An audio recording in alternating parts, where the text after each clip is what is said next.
Perkenalkan, kami dari kelompok 11. Perkenalkan, nama saya Umar Luciski. Saya Sinar Fadilah. Saya Dia Sukmanggun. Saya Fasya Maulida. Saya Dila Rasati. Selamat menyaksikan video kami.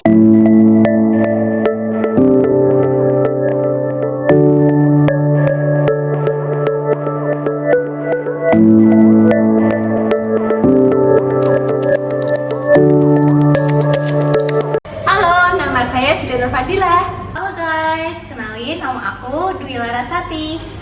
Halo guys, nama aku Fasya Maulida. Halo guys, nama aku Dia Sukmanggun. Halo guys, nama aku Umar Luciski.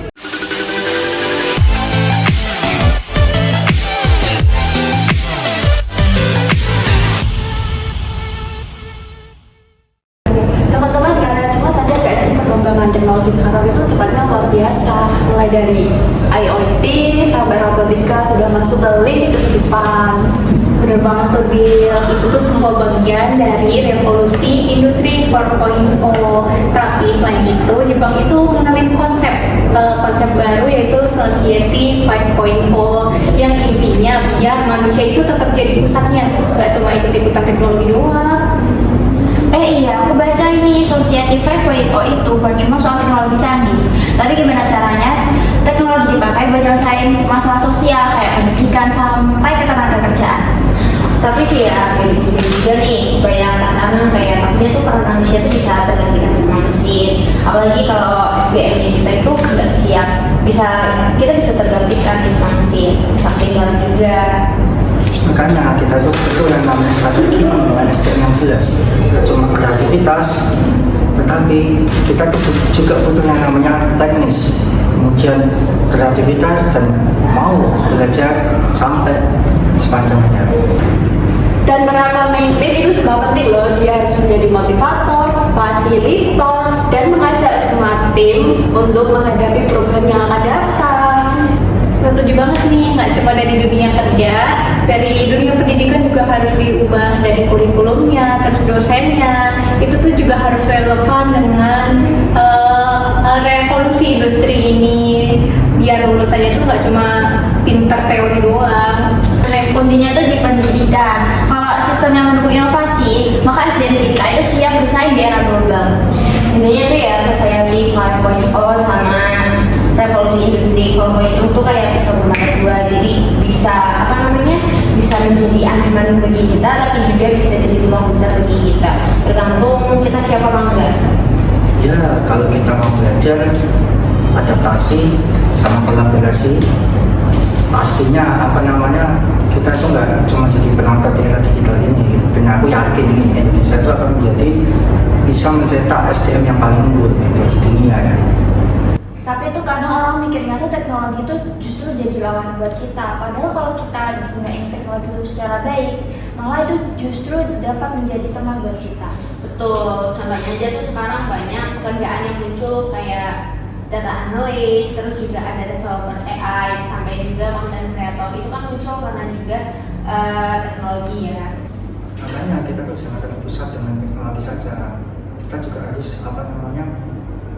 punya kreativitas dan kerjasama supaya membangun dalam perusahaan itu. Betul banget, itu tuh kita punya 5 pilar SDM nih yang harus kita pegang. Contohnya nih kayak profesional, kompeten, terus bisa kerjasama, terus punya daya saing, dan juga aktif untuk berpartisipasi gitu. Kalau kita cuma jago satu sisi doang, kayak misalnya cuma skill doang ya berarti kita bakal susah bersaing. Harusnya itu kita bisa seimbang antara skill, karakter, dan pola pikir. Jadi sebenarnya kunci pengembangan SDM manusia itu ada dua, informal sama formal. Nah kalau formal ini kayak kita sekolah, pelatihan, sertifikasi. Nah kalau informal itu kayak kita belajar sendiri, kita cari pengalaman sendiri di luar. Dan itu nggak bakal maksimal kalau pemimpinnya tuh nggak visioner. Pemimpin itu harusnya yang bisa membawa tim itu kepada perkembangan. Nah betul banget tuh, karena sekarang dunia ini kan cepat banget berubah ya. Kalau semisal pemimpin sama SDM itu sama-sama nggak siap ya berarti kita jadinya ketinggalan. Tapi kalau siap justru jadi peluang besar bagi kita. Ya, pada intinya itu Society 5.0 sama revolusi industri 4.0 itu bukan buat ditakuti doang, tapi harus kita siapin juga biar kita nggak ikut tergeser, malah makin unggul gitu loh SDM-nya kita. Ngomong-ngomong soal teknologi, aku itu pernah baca bahwa generasi muda kayak kita, apalagi Gen Z itu dianggap paling siap. Tapi faktanya banyak juga yang masih takut teknologi. Nah itu loh, soalnya tuh siap teknologi itu gak cuma sekedar kita bisa main gadget atau medsos doang, tapi ya soal gimana kita bisa memanfaatkan teknologi itu buat hal yang produktif. Bener tuh, kalau cuma jago scroll TikTok mah gampang, tapi skill kayak problem solving, coding, itu yang kita butuhkan. Makanya nih guys, penting banget nih kita tanamin mindset belajar seumur hidup biar nggak cuma berhenti pas kuliah doang.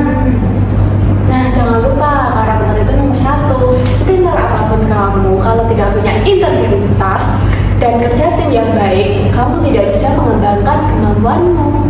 So, kesimpulannya, Society 5.0 sama revolusi industri 4.0 itu adalah tantangan. Tapi kami melihatnya itu sebagai peluang. Lah, kita itu siap atau enggak? Masa depan bukan tentang siapa yang paling pintar, Tapi siapa yang paling siap berubah Siapa yang mau belajar? dan tetap menjadi manusia meski di era digital?